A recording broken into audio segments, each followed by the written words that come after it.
babadde balumiriza nti ewagira M23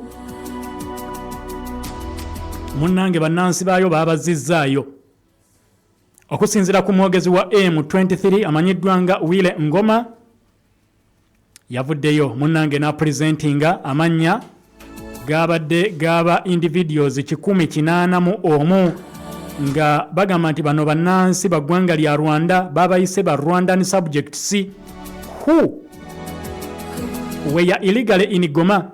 Babadde mu kibuga kino ekya Goma mu ngeri emenya amateeka. M23 yagenza okubabuuza gwani ne mu Lunyarwanda kati gwani babuuza batya. Nina ennimi nnyingi ez'okuyiga fana nibadde buli lulimi lwenjogera wano nga nsobola okwogera waakiri ebigambo nga 2.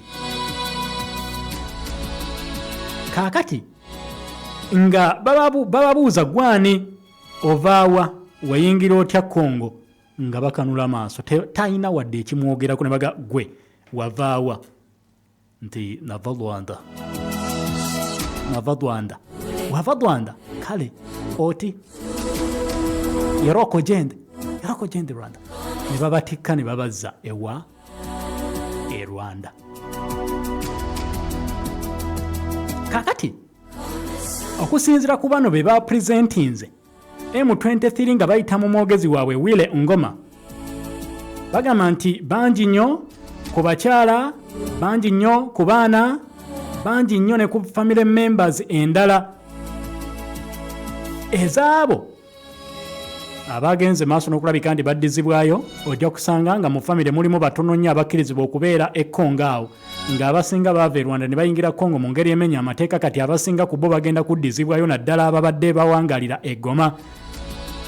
Era bano baateekiddwa ku bitracks ebinene n'ebyo ebimu ku bibakwatako ba Congolese authorities bagende maaso n'okulabika nti munnange babazzaayo. Ebyo ebyali byagenda maaso n'okulabika nti bibaweebwa ebiwandiiko nga gavumenti y'eggwanga erya Congo ye yabibawa. Abamu nga bayingira nga ebiwandiiko byebalina bababuuza wano Goma muliwo nga baani nti twava Rwanda ne tujja Goma ne batuwa ebiwandiiko kakati ebiwandiiko baabibawa mugenda kukola mutya nti ebiwandiiko baabituwa naye gavumenti ya Congo ye yabituwa. Gavumenti ya Congo ye yabibawa yabibawa mu bituweeko M23 n'ebibajjako n'ebyokya. Kakati bino tubyokyezza kigeza wano temusobola kuddamu kuwangaalirawo mugende ewammwe ne babazzaayo ewaabwe. Era okusinziira ku kibinja kino ekya M23 bagambye these documents were bogus, byali bya kisiru, temusobola beera na biwandiiko bifaanaganako bwe bityo. Before mubizzeeyo mugende n'okugenda.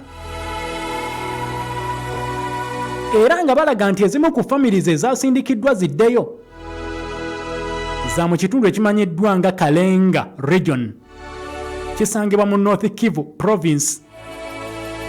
Ekyo nga kibadde wansi ew'amagye ag'ekibinja ekirwana oba ekibadde kirwanirira kirwanirira eggwanga erya Congo nga kisinziira eyo ekya Democratic Forces for the Liberation of Rwanda. Ekitundu ekyo kibadde kikontrolingibwa abalwanyi abo. Rwanda bezenga erumiriza Congo okuwagira ebbanga ddene ne bagamba muwagira abantu kati babaguddeko eyo bawangaalirayo tebalina bibakwatako. Abamu byabaweebwa gavumenti ya Congo ne baga muddeeyo muddeeyo. Kati okudda e Rwanda ng'obadde wansi w'ekitundu ekikontrolingibwa FDLR wabaawo question nnene era ne Rwanda ebegenda kubuuza bingi. Kakati waliwo ekibiina kye bayita Kigalia kw'ossa ne M23 balumiriza gavumenti y'eggwanga erya Congo okuwagira FDLR, the Democratic Forces for the Liberation of Rwanda. Gavumenti ya Kigali ne M23 bonna bagamba Rwanda yawagira abo aba FDLR. Manya Congo yabawagira. Kakati babagambye muddeeyo e Rwanda mangu gye mwava. Bajja bali mu kifo ekyo. jjukira bano bazze beerumereza. Wabaddewo ebikolwa bingi ebyekko ebikolebwa mu regioni eyo emanyiddwa nga Kalenga. Era okusinziira ku sources ez'enjawulo balaga nti families ezisinga zibadde ziwangaalira awo. Ezimu nga ziva mu displacement camp mu kitundu ekimanyiddwa nga Sake. Ekitundu ekyo ekya Sake otambulako kilometers ntono nnyo okuva mu kibuga Goma. Kaakati abantu 306 ku lunaku lwali lwa 6 be baddizibwayo mu ggwanga erya Rwanda okusinziira ku Eugene Bione, mwogezi wa United Nations High Commission for Refugees. Yavuddeyo n'agamba abantu 306 UN be yakategeera be bazizzaayo mu ddeeyi e Rwanda. Eno mu Congo temulinayo biwandiiko. Ekitundu ekyo kya Eastern Congo kyakalwanire nga bw'okiwulira. Ekibinja kya FDLR tekikolagana na M23.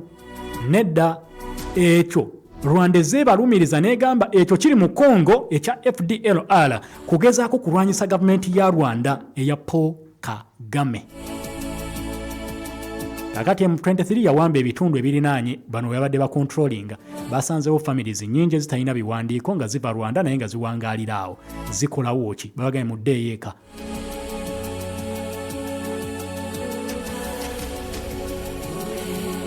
So embeera bwetyo bwefaanana. Abayeekera bagenda maaso n'okulabika nti bawagirwa. Kigambibwa nti M23 erina amagye ga Rwanda 4,000 ababayambako okulwana n'okukola ebikwekweto bw'ebito okusinziira ku United Nations. So ekitundu ekyo kyali kyakalwanire wadde endagaano eri zigenda kusayiningibwa, but be basanzeeyo mu bitundu bye batwala nga tebalina biwandiiko bagenda kubazzaayo e Rwanda. Ne gavumenti ya Rwanda ebabuuza mwagenda e Congo mwali mugenze kukolayo ki e Congo awo. Eno Mpulidde Kamenya. Report in depth. New video today from Israel's military claims to show. You tell us your side of the story. Your side of the story. Hamas has underground tunnels and basements, but they sure know how to torture. FM News and You World. Behind every statement, there is a bigger story. Get the bigger and real story. This is Pal FM. Ekkola ly'omuntu wa bulijjo.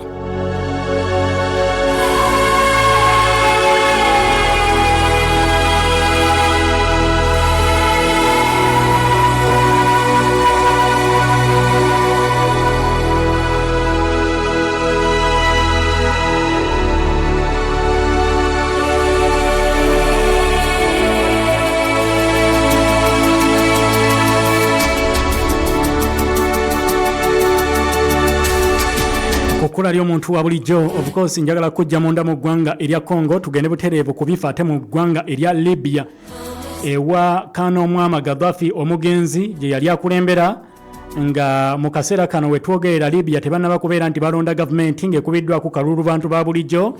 Eggwanga terinaba kubeera nti munnange litereera. Abagezaako okubeera nti batereeza Libya ye United Nations egezaako okutuuza enjuyi zonna ezibadde zirwanagana okumala ebbanga okutuula wansi bakkaanye ku ebyo bye baawula. Tujjukira bulungi lunaku lwali lwa Mande ewedde. Emmundu yaddamu okubeera nti munnange esekebbuka buteddiza mu kibuga Tripoli eky'eggwanga erya Libya. Era ng'okubagana kwali wakati w'ebiwayi ebyabayeekera bibiri. Era okukakana nga waliwo musajja kalintalo amanyiddwa nga Abdelghani Al-Qikli eyattibwa. Abdelghani Al-Qikli yali mukwata mundu w'amaanyi mu ggwanga eryo erya Libya. Era nga kino kigambibwa nti okuttibwa kwono kuyinza okuleetera emundu okwongera okusekebbuka wakati w'ebibinja by'abayeekera eby'enjawulo nga buli kimu kirumiriza kinne kyakyo okubeera nti kimazeeko emirembe n'okwagala okudda mu mbeera ey'olutalo Libya gye yali yava. Emundu yasekebbuka nnyo nga 12 omwezi guno ogwokutaano nkugambye lwali lunaku lwa Mande oluvannyuma lw'okuttibwa okwa Abdelghani Al-Qikli. Komanda ow'ekibinja ekimanyiddwa nga Stability Support Authority SSA mu ggwanga erya Libya. Era nga kino kye kimu ku bibinja ebisinga amaanyi we twogerera mu ggwanga erya Libya. Kirina buli kika kyakulwanyisa, balina emmundu ziri ennene zirwasa mayinja. is one of the most powerful militias mu ggwanga erya Libya. Al-Qaqli amanyiddwa ennyo erinnya ery'omu nsiko bamuyita Geniwa. Geniwa yattibwa. Era nga abadde avunaanibwa emisango mingi egya war crimes and crimes against humanity wamu ne human rights violation, era Amnesty International ezze mu reportingako okumala ebbanga ddene. Kati ono yattibwa wakati mu kkubagano okw'amaanyi.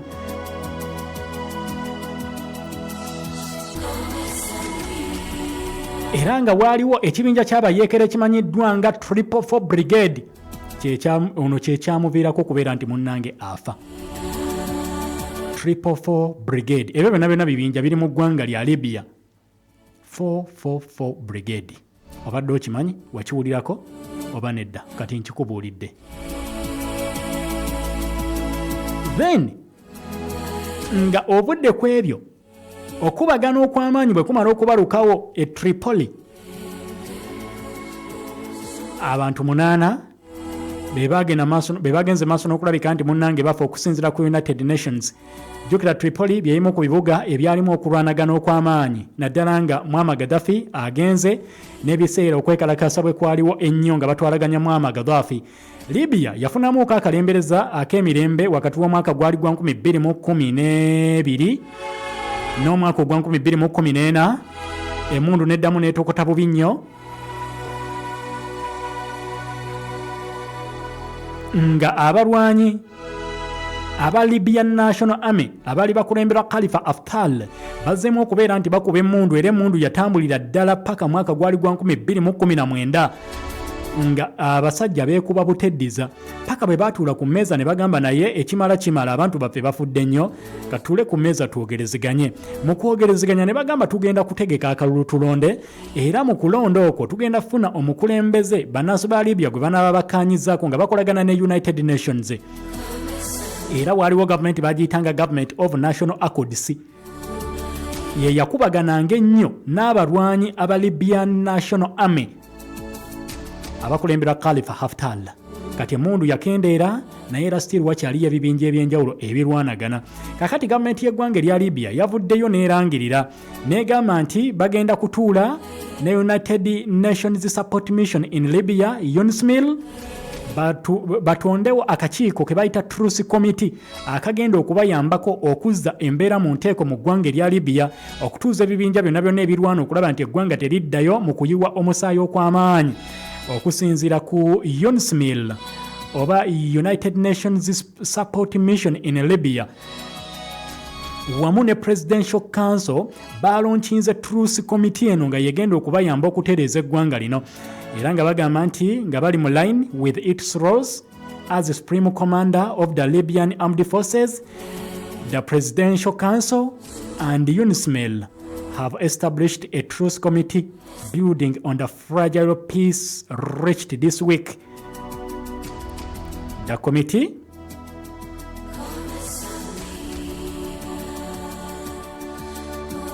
oba the Truth Committee yegenda okubayamba okutereeza eggwanga erya Libya. Libya abasinga mugenda kwebuuza kati ani akulembera Libya? Nkiwane bwe ntambula mu Kampala wano nga ngaba ssente, sijjaga nga nkutte embooko, nga ngaba ssente nga mbuuza ani akulembera Libya, kakasa nti malako street nga ssente zange nzirinawo mu nsawo, kuba temumanyi ani akulembera Libya. Lwaki? Libya eggwanga lyatabanguka ne lyonooneka, tebalondanga, abaatuuka ekiseera nga balina ba prime ministers babiri, era okusika omugo ne kuba kw'amaanyi. Bwe tudda ngenda kuwa ekibuuzo ekyo bwe bakikubuuza nga ssente ozirye ku ani akulembera Libya wetwogerera. Kati tukola bwe tuti tufuna amawulire mu bufunze tudde. Halo FM Ekula Awards 2025 celebrating brand excellence. Tunyumye kumanya gwani erinnya lyo nga we bali kwita okonekitinga mwana ng'eringa password ya wifi ey'obulamu bwo. kati nno share coke ekomyewo gwe ne bagayibo musobola okwefunira coke ng'aliko amannya gammwe erinnya ly'okuba ku coke si linnya bunya wabula vibe y'amannya gye musobola okukwatanga hashtag ne mugibunyisa emitimbagano koso taginga bakyalibo ne bagaya abakakufolowinga ne bali abakufolowinga edda awo n'olyoka obabuuza ekibuuzo semabuuzo abayi ani gwe munaagabana naye coke wammwe Hotel Africana ye hotel yokeyo omulembe mu ggwanga eri mu kibuga wakati tulina ebikosebwa byonna banquet meeting facilities conference halls wonoteeka enkiiko zo okusinziira ku bantu b'olina tutuuza enkuŋŋaana eza kuno n'ez'ensi yonna ebisenge omuteekebwa embaga obubaga bedrooms ne workshops tulina swimming pools gardens sauna aerobic steam bath ne massage para business center yaffe erimu buli kimu ne forex bureau weeri Hotel Africana tusangibwa ku plot 2 Peo Avenue kusimu noti nya emunya 77775 noti mwenna tubaniriza Hotel Africana ye hotel y'abana Uganda.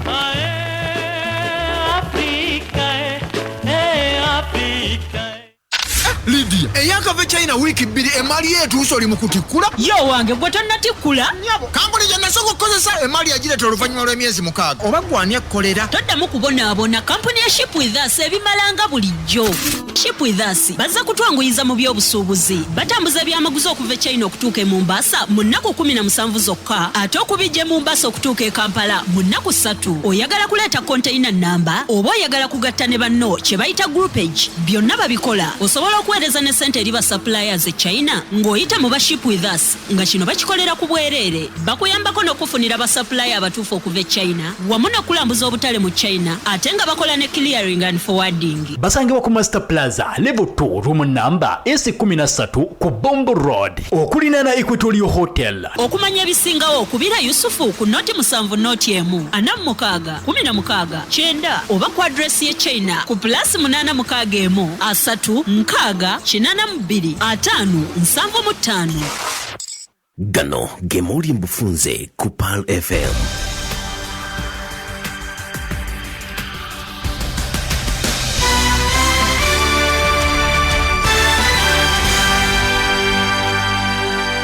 Assalamu alaikum wa rahmatullahi wa barakatuh. Amaule mbufunze muga kusomera nze Kulthum Shatra.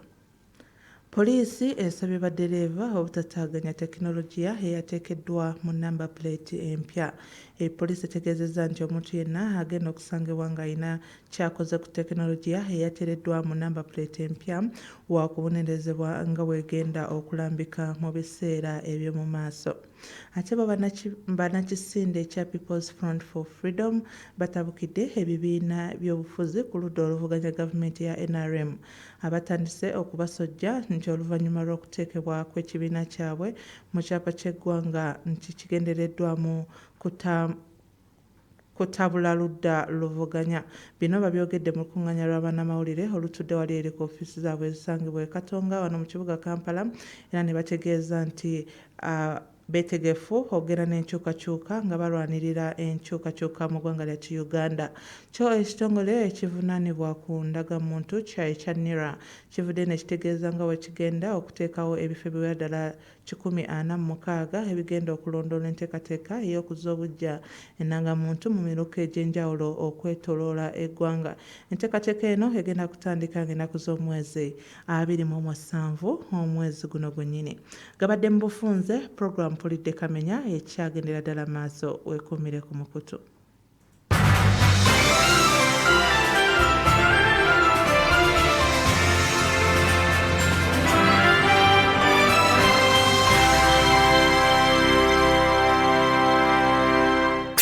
Keep to the station. 107.9 PAL FM.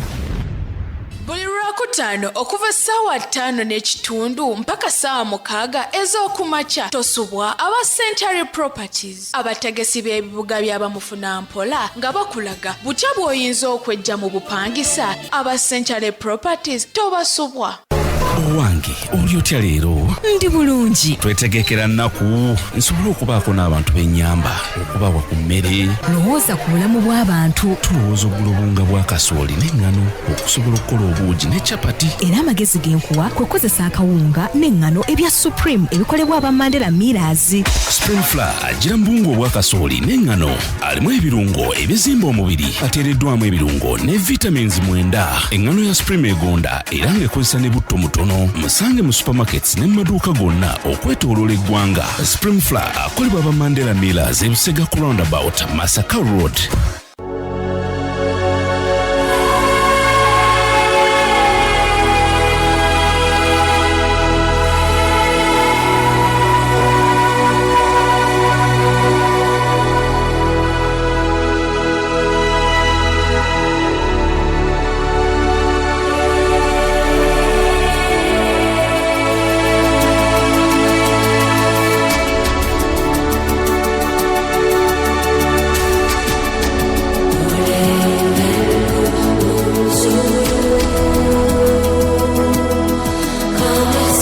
Kukulali omuntu wa bulijjo y'ekikumi mu musanvu akatonyeze mwenda Pearl of Africa Radio. Mwena abatugoberera mwebale nnyo mwebale ddala Kasoma Faruku of Uganda, obakambulabye Bwana Asadu Kizito, nawe obakambulabye webale nnyo webale ddala okubeera nti otugoberera bulungi ddala. Umuno Saiba ensanja awo nawe message yongirabye bulungi ddala ontaputidde Oluswayiri.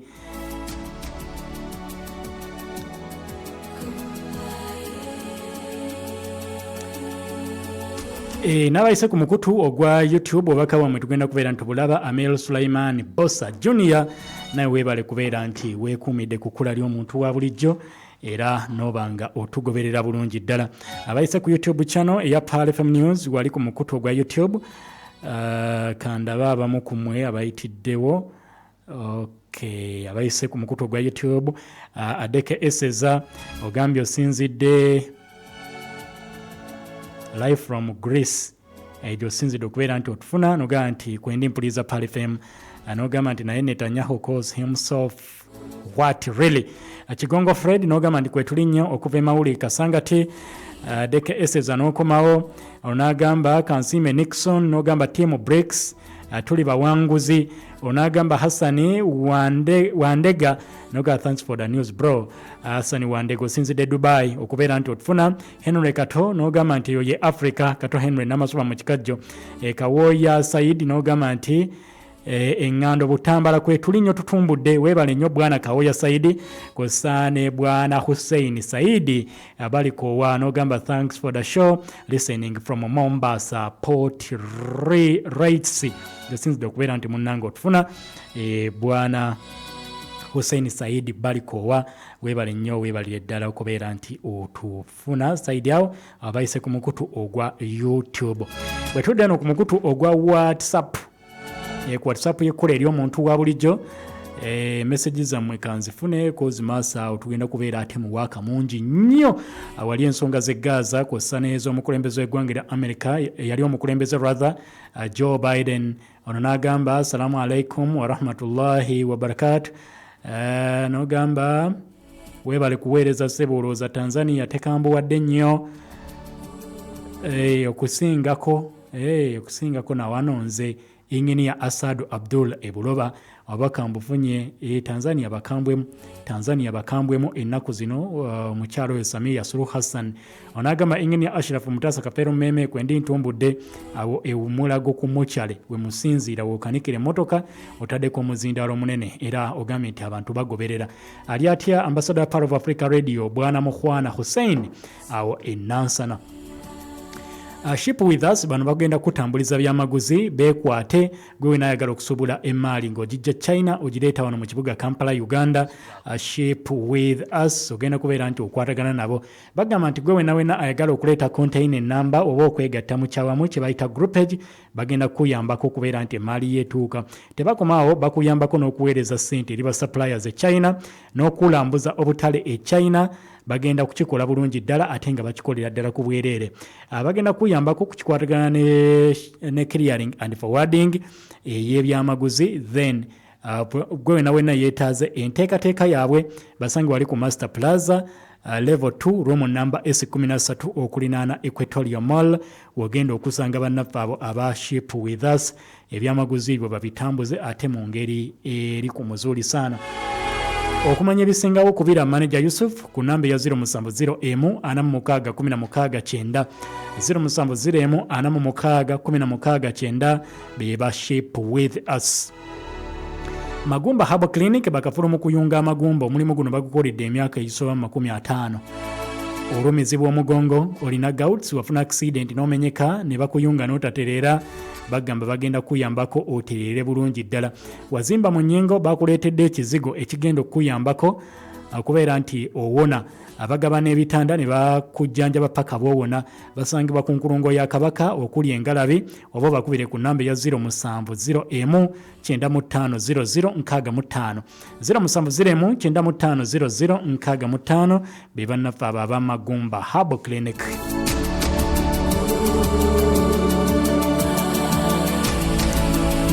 Ate gwe wenna omusajja oba omukyala omuvubuka oba omuwala nga oyagala kuwasa oba kufumbirwa bannaffe abanika Connections Uganda bakuleetedde omukisa omunene ddala ogw'okuyunga kwoyo gwogenda okubeera nti otambula naye mu buwangaazi bwo bwonna kutuusa Allah bwakujjulula. Bannaffe bano abanika Connections Uganda connecting Muslim singles for marriage gwe mulamwa kwe batambulira. Bagamba bavuddeyo okwasaganya abaana ab'obuwala wamu n'ab'obulenzi abasiraamu bokka. Abasiraamu bokka beetegefu okufumbirwa oba okuwasa ng'ate muyinamu ku ddiini y'obusiraamu ng'ogitegeera. Gwe wenna ali eyo ng'onoonya omubeezi oyagala bufumbo jangu mu bannika Connections bagenda kuyambako ofumbirwe mu halaali insha Allah. Bagamba nti olugendo balubeereramu ddala paka ku nnika era nnika netambula bulungi bweggwa ne mutandika olugendo lwammwe olw'obulamu era ne babasiimula mu bitabo by'abanoonya mwe muba muvuddemu mu bitabo byabwe ebyabanoonya obufumbo kasaba mala okubakwasaganya ne mugenda nika netambula neggwa bulungi ddala nga sayidi zonna zisinkanye ne mukkaanya tugenda mu bufumbo nsiimi ono nga babajjamu mu bitabo sebyo byakusigala eno mu bitabo ate yagenda ate asigadde mu kitabo bakusiimula mu bitabo byabwe ebyabanoonya muba mufuuse bafumbo. Kakati bagamba nti bagaba n'amagezi ku bufumbo n'okubuulirira abo ababugendamu abannika Connections Uganda. Basangibwa wali ku Prime Village Mall opposite ne Natete Taxi Park ku level ey'okubiri shop number D22. Okumanya ebisingawo ku nteekateeka eno gwe wenawe n'ayagala okufumbirwa oba okuwasa bakubire kati ku namba ya 0783 49 19 14. Togenda ku social media kwetimba nedda kubira bano obagambe nze noonya omukyala noonya omwami omanyi ku social media okwosangako oli noonya ateekawo n'ennamba y'essimu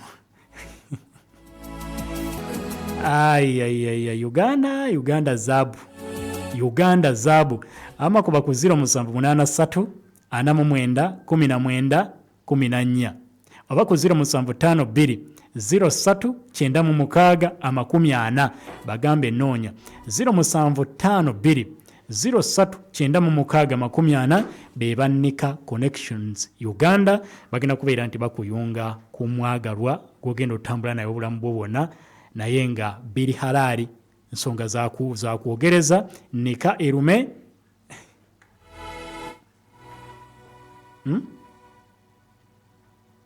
oyagala Salina Sifu enamba eri 0752 039640 gw'onoomanye waka kye banaakubuuza nti oyagala ki. Adhan ku 17:9 Pal FM ekuleeteddwa BMK Group of Companies nga bali wamu ne Nana Herbal Mouthwash ly'eddagala ettuufu lye nnakakasa mu kujjanjaba endwadde z'amannyo. Senyesa Nana Herbal Mouthwash naye weegendereza abafere musange mu famasi zonna. Nana yakakasibwa National Drug Authority. Nkoba Islamic Senior Secondary School Ekampetula Kinyarwanda